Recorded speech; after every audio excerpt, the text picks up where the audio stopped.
हमारे जो करनाल के मुख्य व्यापार एसोसिएशंस हैं उनके प्रतिनिधि आए थे और जो हमने फैसला लिया है, पहली चीज़ तो एक ही है, जो बाकी हमारे करनाल ज़िले के बाकी कस्बे हैं उस पर भी हम इसी प्रकार से लागू करेंगे। तो आप लोगों को ये सरकार का आदेश तो मिल गया होगा जिसमें 2 दिन के लिए सरकार ने वीकेंड पे लॉकडाउन लगाया है और उसमें मूवमेंट रिस्ट्रिक्ट की है बेसिकली। उसमें आज रात को 10 बजे से लेकर के और सोमवार को सुबह 5 बजे तक सारी की सारी जो है गैर ज़रूरी चीज़ें, नॉन इसेंशियल चीज़ें बंद कर दी गई है, मूवमेंट रिस्ट्रिक्ट कर दी गई है। करनाल एसोसिएशन से हमने मार्केट एसोसिएशन से बात की तो उन्होंने ये सहमत हुए इस चीज़ पे कि जो हमारी शॉप्स हैं बेसिकली गैर ज़रूरी चीज़ों की, वो हम 2 तारीख के बाद भी 8 और दिन यानी 10 मई तक जो है बंद रखेंगे। 10 मई की शाम को हम एक बार दोबारा से मीटिंग करके बैठक करके फैसला ले लेंगे और उसके बाद जो है आगे क्या रणनीति रहेगी, आगे कैसे काम करना है उस पर फैसला लेंगे। पहली चीज़ तो मैं बता दूं कि 2 दिन का तो सरकार का आदेश था, स्पष्ट रूप से आ गया है और हमने जो है आगे फर्दर फॉलो करने के लिए भी भेज दिया है। लेकिन जो बाकी 8 दिन का फैसला था वो हमारी जो सारी व्यापार एसोसिएशन का एकमत फैसला था। उन्होंने अपने तरफ से स्वैच्छिक रूप से बिल्कुल ये, बल्कि मैंने इस मीटिंग में शुरू में स्पष्ट कर दिया था कि जो भी ये फैसला लें अपने हिसाब से लें। 2 तारीख के बाद प्रशासन की तरफ से कोई भी डायरेक्शंस नहीं है, तो उन्होंने स्वैच्छिक रूप से 10 मई तक जो है इन ऑर्डर्स को पालन करने के लिए हमें आश्वासन दिया है और ये कहा है कि जो गैर ज़रूरी चीज़ें हैं वो मार्केट्स और दुकानें 10 तारीख तक नहीं खुलेंगी। इसमें अब जो मेन चैलेंज आएगा बेसिकली वो आएगा कि जो 4-5 ज़रूरी चीज़ें हैं लोगों की वो कैसे प्रोवाइड कराई जाएं, जैसे दवाइयाँ हैं, सब्जी हैं, फल हैं, किराने का सामान है। तो इसकी व्यवस्था हम आने वाले समय में बना देंगे। दवाइयों के बारे में तो वैसे भी केमिस्ट शॉप और वो सारी चीज़ें जो है खुली रहेंगी, उनके वर्कर्स पे भी मूवमेंट रहेगी, उसमें कोई संदेह नहीं है, 24 आवर ओपनिंग उनकी रहेगी। लेकिन जो फल सब्जी दूध है उसकी व्यवस्था वार्ड वाइज जैसे पिछली बार भी की गई थी उसी प्रकार से हमारे नगर निगम के कमिश्नर हैं वो अपनी पूरी टीम के साथ करनाल शहर में और बाकी जो हमारे नगर पालिकाओं के सेक्रेटरीज हैं बाकी कस्बों में भी इस तरह की व्यवस्था करेंगे। मैं ये अश्योर करता हूँ सभी लोगों को कि किसी भी आदमी को, किसी भी इंडिविजुअल को, किसी भी नागरिक को कोई भी ज़रूरी चीज़ की कमी जो है किसी भी वजह से नहीं होने दी जाएगी। अभी जो 2 दिन का जो ऑर्डर है मैं विस्तार से बता दूं आपको कि इसमें जो अगेन हेल्थ पर्सनल है, पैरामिलिट्री वाले हैं, आर्म फोर्सेस हैं, पुलिस हैं, वो सारे जो है उनकी मूवमेंट को छोड़ करके बाकी सारी मूवमेंट बंद कर दी गई हैं। हालांकि petrol pump, ATM, cold storage, ये सारी चीज़ें जो है खुली रहेंगी। इसके अलावा जो इंडस्ट्रीज़ हैं हमारी वो सारी की सारी खुली रहेंगी। सरल हरियाणा एक पोर्टल है, वहाँ पे इंडस्ट्रीज जो इंडस्ट्रियलिस्ट्स हैं वो अपने वर्कर्स के पासेस ले सकते हैं, तो वो इंडस्ट्री के पासेस लेकर के दे कैन मूव, इंडस्ट्री चला सकते हैं, क्योंकि इंडस्ट्री से ज़रूरी चीज़ ये है कि काफ़ी लोगों का रोज़गार उससे जुड़ा हुआ है। इसके अलावा बाकी सारी चीज़ें 2 तारीख तक बंद कर दी गई हैं और जो गैर ज़रूरी दुकानें हैं, मार्केट्स हैं चीज़ों की, वो हमने 10 तारीख तक पूरे ज़िले में बंद करने का फैसला लिया है। ये जो फैसला है ये करनाल शहर पे और 6 नगर पालिकाओं पे लागू रहेगा। ग्रामीण क्षेत्रों में जो है 2 तारीख के बाद हम इस पे फैसला लेंगे। तो ग्रामीण क्षेत्रों में अभी के लिए जो लॉकडाउन है ये सिर्फ 2 तारीख तक है, लेकिन जो शहरी क्षेत्रों में दुकानों के बारे में जहाँ तक संबंध है तो 10 तारीख तक। सर, मेडिकल फैसिलिटी अगर किसी ने जाना है 10 दिन तक तो वो जा सकता है, किसी ने CHD से करनाल हॉस्पिटल में दिखाने आना है तो? देखिए, जो मूवमेंट रिस्ट्रिक्शन है वो तो 2 तक है वीकेंड पे जी। जो ये फैसला हुआ हमारी व्यापारियों का 10 तारीख तक वाला, ये दुकानों को लेकर के था, मार्केट्स को लेकर था। ठीक है जी। तो मार्केट्स और दुकानें जो है वो 10 तारीख तक बंद रहेंगी, जो गैर जरूरी चीजें हैं। लोगों की मूवमेंट 3 तारीख की सुबह जो है एज यूजुअल जो पहले थी वैसे शहर की सभी दुकानें बंद आए थे। अब कुछ दुकानदार ऐसे भी होंगे जो नहीं पहुंचे, वो कहेंगे हम तो खोलना चाहते हैं बाजार या अपनी दुकानें खोलना चाहते हैं 2 तारीख के बाद, उसमें कैसे रहेगा सर? देखिए, दोनों चीज़ें हैं उसमें। एसोसिएशन बनी हुई है, एसोसिएशन के प्रतिनिधि भी बने हुए हैं, उन सबसे बात कर ली हमने।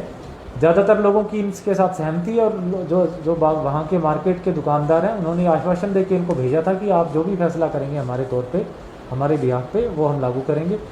दूसरा, हरियाणा के काफ़ी सारे शहरों में ऑलरेडी व्यापार एसोसिएशंस ने इस तरह के फैसले ले लिए हैं, तो उससे भी हमारा व्यापारी वर्ग भी, और देखिए सारे प्रबुद्ध लोग हैं शहर के, ये अपना जो भला और बुरा बहुत अच्छे से समझते हैं और इन्होंने ये सोच समझ के ही फैसला लिया कि जो कोरोना महामारी की वजह से जो होने वाला नुकसान है वो कहीं ज़्यादा है मूवमेंट की वजह से, और जो इनका 10 दिन का प्रॉफिट है वो उसके सामने बहुत कम है, सर इसलिए बड़ा सोच समझ के उन्होंने ये सर फैसला लिया। जहाँ लॉकडाउन लगाया वहाँ भी लोग पालन नहीं कर रहे। सेक्टर 13, सेक्टर 8 कई जगह आवाजाही ज़्यादा है, तो पुलिस इसमें से भी कई बहस लोगों के कर- खिलाफ हमने मुकदमे भी दर्ज किए हैं। एसपी साहब साथ बैठे हैं, डिटेल भी देंगे आपको। कई लोगों के खिलाफ एफआईआर दर्ज की गई हैं, कुछ शॉप्स हमने सील भी की हैं। कल मैंने और एसपी साहब ने खुद सेक्टर 13 में 2 शॉप्स सील की हैं।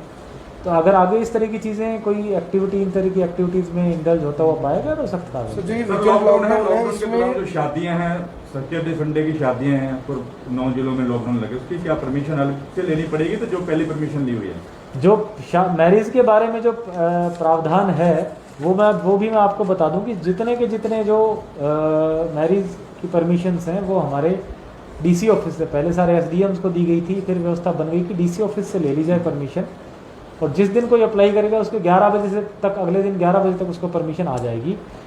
उस परमिशन में जो है मूवमेंट कर सकता है।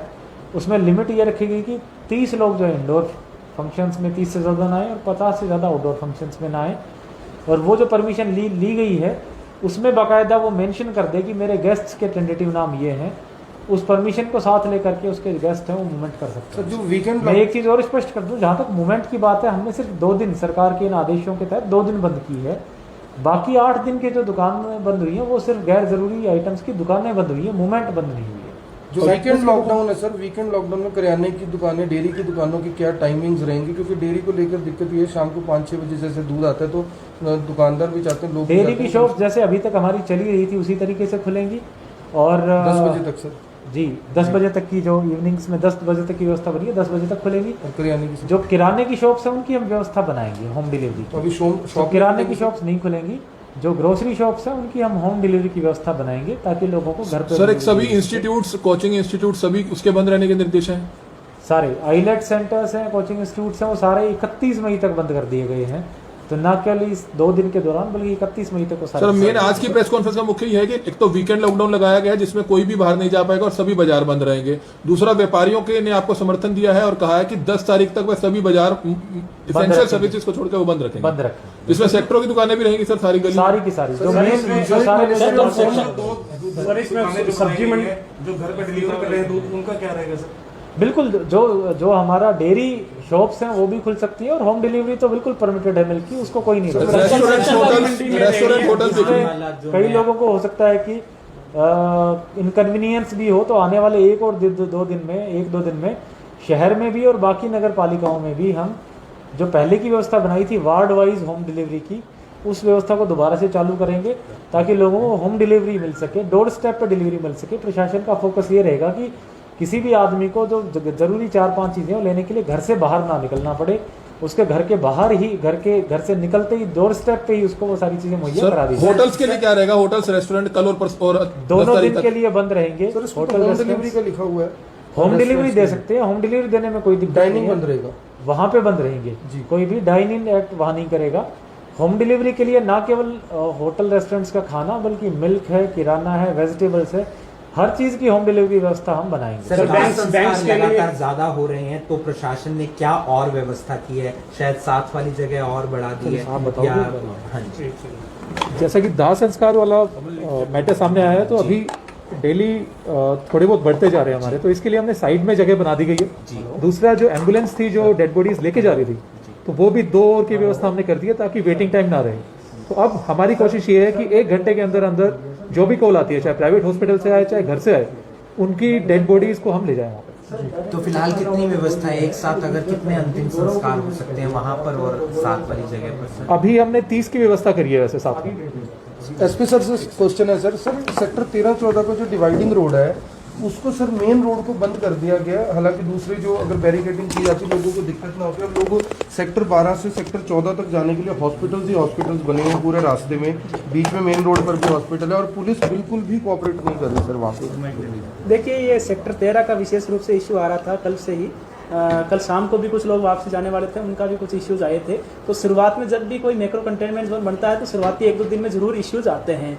पब्लिक के इश्यूज को हम देखते हुए उस हिसाब से अकॉर्डिंगली कुछ चेंज भी करते हैं। तो अभी शाम को हम एक बार वापस भी उसका विजिट करेंगे और पब्लिक के हित को देखते हुए और साथ के साथ ही मैक्रो कंटेनमेंट में सख्ती भी रहनी चाहिए, कोई मूवमेंट भी अलाउ नहीं होने चाहिए। तो इन दोनों चीज़ों को देखते हुए आगामी फैसला सर लॉकडाउन को लेकर क्या अपील करेंगे शहरवासियों से?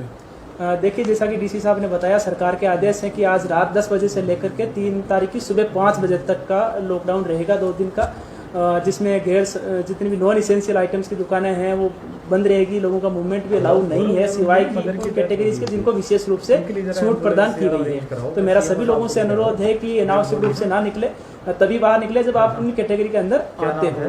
इसके बावजूद भी यदि कोई व्यक्ति जानबूझ करके आदेशों की अवहेलना करता है तो उसके खिलाफ डिजास्टर मैनेजमेंट एक्ट 2005 की धारा 51 से लेकर 60 के तहत और आईपीसी की धारा 188 के तहत एक व्यापारी वाली मीटिंग है, 10 तारीख तक बंद रखने की बात कही है। देखिए, आज सभी व्यापारी भाई लोगों की एक मीटिंग हुई थी तो उन्होंने स्वेच्छा से ये निर्णय लिया है कि 2 तारीख तक तो वैसे ही लॉकडाउन रहेगा, 3 तारीख से लेकर के 10 तारीख तक वो स्वेच्छा से दुकानें बंद रखेंगे। जो सर कंटोनमेंट जोन बनाए गए हैं वहाँ पर जो लोग घूम रहे थे, डीसी साहब ने कहा कुछ लोगों के खिलाफ मामले दर्ज किए गए हैं, कितने एफआईआर दर्ज की गई है सर? देखिए, हमने अभी 2 एफआईआर कल दर्ज करी थी और अब तक पिछले 3-4 दिन के अंदर अंदर हमने 6 के अराउंड एफआईआर आईपीसी की धारा 188 के तहत दर्ज की है। अब हम और सख्ती करने वाले हैं और जो भी लोग बेवजह ऐसे घूमते हुए पाए जाते हैं या निर्देशों की अवहेलना कर रहे हैं उनके खिलाफ एफआईआर भी दर्ज की जाएगी। साथ ही हम पहले जो सार्वजनिक स्थलों पर जो मास्क का प्रयोग नहीं करते थे उनका लगभग 100 के आसपास चालान कर रहे थे पर डे, अब हम 400 के आसपास चालान पर डे के जारी कर रहे हैं। डी साहब, एक क्वेश्चन है, इसमें जो आज के आदेश आए इसमें फार्मर्स को छूट दी गई है